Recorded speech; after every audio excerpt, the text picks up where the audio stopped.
Hello friends, welcome to history classes. Friends, जो मेरा net exam से रिलेटेड ये हमारा हिस्ट्री का चैनल है जिसमें हम नेट एग्जाम के सिलेबस के अकॉर्डिंग प्रिपरेशन कर रहे हैं। तो मैं आपको अब जो एशियन हिस्ट्री से एमसीक्यू सीरीज़ प्रोवाइड करवाऊंगी। तो इसी प्रकार ही मैं कभी आपको मिडीवियल में से कभी एशियन, तो इसी प्रकार हमारे जो दोनों हैं वो एशियन और मिडीवियल में से हमारी तैयारी जो है वो चलती रहेगी। तो उसके बाद मैं आपको मॉडर्न में से भी एमसीक्यू सीरीज़ प्रोवाइड करवाऊंगी। तो देखते रहेगा और लाइक करना, शेयर करना, कमेंट करके बताना लेसन कैसे लग रहे हैं।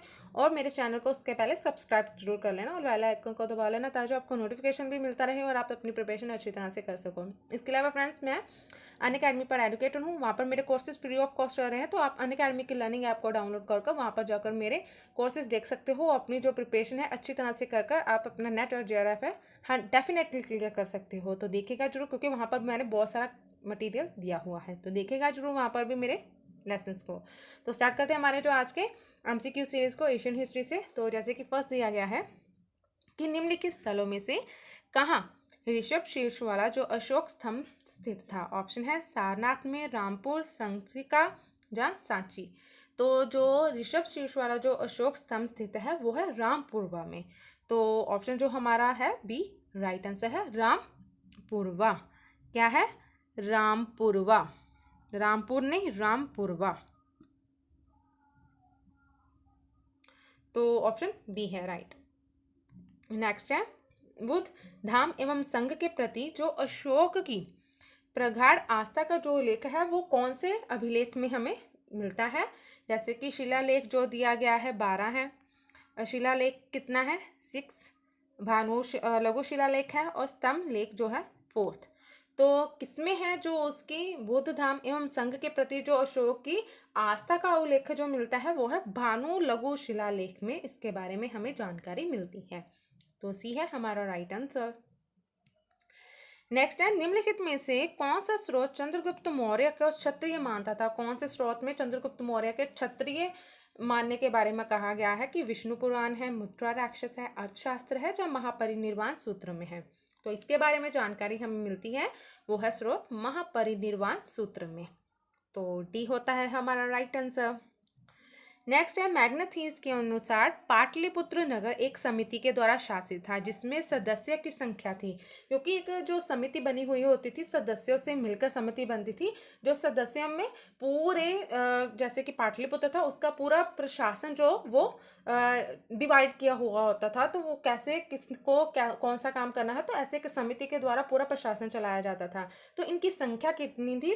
जैसे कि 40 है, 15 है, 10 है या 30 है। तो इनकी जो संख्या थी वो थी 15 सदस्यों की समिति या संख्या के द्वारा पाटलिपुत्र नगर का जो शासन वो चलाया जाता था। ये मैग्नेथीस के अनुसार कहा गया है। तो ऑप्शन है D, sorry B right answer. Next है अशोक ने अपने किस शिलालेख में 8वीं जातियों का उल्लेख किया है? जैसे कि 5वां है, 11वां, 12वां या 13वां। तो 8वीं जातियों के बारे में जो उल्लेख हमें मिलता है वो जानकारी है वो 13वें शिलालेख में मिलती है। तो ऑप्शन है डी हमारा राइट आंसर। नेक्स्ट है कि निम्नलिखित में से किसने मौर्य को पारसी घोषित किया था? जो पारसी को घोषित करने वाला कौन सा वो इतिहासकार था? जैसे कि स्पूनर है, स्मिथ है, फ्लीट है या तारानाथ है। तो इन चारों में से जो जिसने मौर्य को पारसी घोषित किया था वो स्पूनर था। तो ऑप्शन होता है ए हमारा राइट आंसर, स्पूनर। नेक्स्ट दिया गया है कि किस अभिलेख में अशोक ने धर्म विजय का उल्लेख करता है? धर्म विजय के बारे में जो उल्लेख हमें मिलता है वो किस में मिलता है? जैसे कि 7वां स्तंभ लेख है, दूसरा शिलालेख, 12वां शिलालेख या 13वां। तो धर्म विजय का जो उल्लेख है अशोक ने जो की थी वो अभिलेख है 13वें शिलालेख में। इसके बारे में हमें जानकारी मिलती है, उल्लेख किया गया है। तो डी है राइट आंसर। नेक्स्ट है रोमन बस्ती कहाँ से प्राप्त हुई थी? जो रोमन बस्ती है कहाँ से, कौन से स्थल से प्राप्त हुई थी? कालीबंगा से, आर्कमेडू, सिंगापुर या सतारा से। तो ये प्राप्त हुई थी आर्कमेडू से रोमन बस्ती। तो बी है हमारा राइट आंसर। नेक्स्ट है कि संगम युग में वेली आना है, बलि नहीं आना है। यहाँ पर वेली है, वेली। तो वेली क्या था, किससे रिलेट करता था या इसका क्या अर्थ था? जैसे कि उस समय का सिक्का था, भूमि मापन का एक पैमाना था, कृषि कर था या एक साहित्यिक कृति थी। तो जो संगम युग में जो वेली था ये भूमि मापन का एक पैमाना था, तो उसको वेली कहा गया था। तो ऑप्शन है बी हमारा राइट आंसर। नेक्स्ट है कि निम्नलिखित में से कौन से बंदरगाह दक्षिण भारत के पूर्वी तट पर स्थित थे। कहाँ पर? पूर्वी तट के बंदरगाह दक्षिण भारत के, जैसे कि कवेरीपत्तनम है, फिर है मुशिरी, कॉर्के या तोंडी। तो सही चयन हमें बताना है जो बंदरगाह जो दक्षिण भारत के पूर्वी तट पर स्थित थी, तो वो है जो राइट आंसर वो है ऑप्शन ए, कावेरीपत्तनम और कॉर्के। ये उस टाइम पर स्थित थी बंदरगाहें, तो ऑप्शन है ए हमारा राइट आंसर। नेक्स्ट है कि संगम साहित्य में तोलकपियम एक ग्रंथ है, तमिल कविता का, तमिल व्याकरण का, तमिल वास्तुशास्त्र का या तमिल राजशास्त्र का। जो संगम साहित्य में तोलकपियम एक ग्रंथ है, क्या है? ये तमिल व्याकरण का एक ग्रंथ है, तो ऑप्शन है बी। नेक्स्ट है निम्नलिखित में से किस तमिल कवि ने नंदों और मौर्यों का उल्लेख किया है? कौन सा वो कवि है? तमिल कवि ने नंदों और मौर्यों के बारे में बताया है।